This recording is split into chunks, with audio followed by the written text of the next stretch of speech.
The clang of the iron bars closing behind me reverberated in my ears, a cruel reminder of the mistakes that had brought me here. Prison was cold, not just in temperature, but in the way it stripped away the warmth of life. My thoughts constantly drifted to her, Sophia. Her letters had been my lifeline, each word a glimmer of hope. And then the letters stopped. Days turned into weeks without a single word from Sophia. I tried to justify it. Maybe she was busy, overwhelmed by the burden of life without me. Or maybe she was giving me space to focus on surviving this hellhole. But deep down, doubt began to creep in, poisoning my faith. You heard? It was Daniels, an older inmate with a knack for gathering gossip. I shook my head, unwilling to engage, but his next words froze me. Your girl, she's been seen with your buddy, Jake. My fists clenched involuntarily. Jake. My best friend since childhood. It couldn't be true.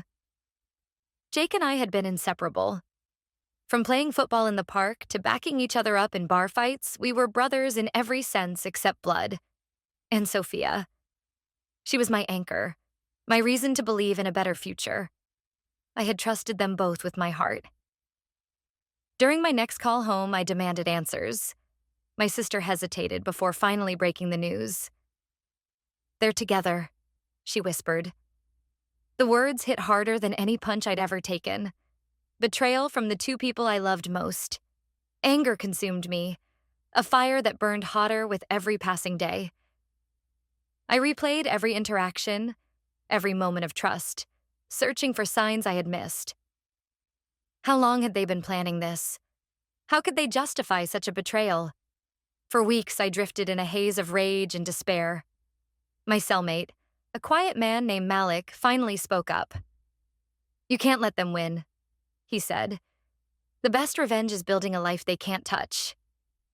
His words struck a chord, planting a seed of determination.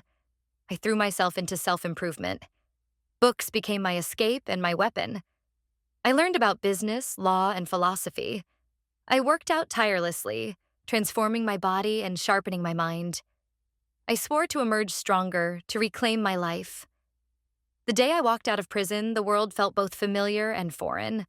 My sister was waiting for me, her smile a balm to my bruised soul.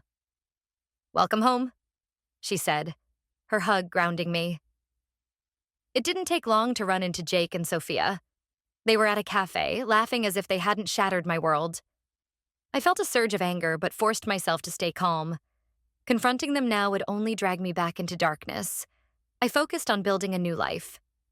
I started a small business, pouring my energy into creating something meaningful. Slowly, the pain began to fade, replaced by a sense of purpose. I met new people, formed new connections, and began to heal. Months later, Jake showed up at my doorstep. He looked haggard, guilt written all over his face. I messed up, he admitted. Sophia had left him, and he was drowning in regret. I listened, but I felt no satisfaction in his misery. I had moved on. Seeing Jake's broken state and hearing Sophia's apologies when she eventually reached out gave me the closure I needed.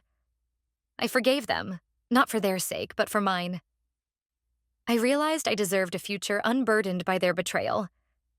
And as I stood at the helm of my growing business, I felt a sense of peace. They were my past. I was my own future.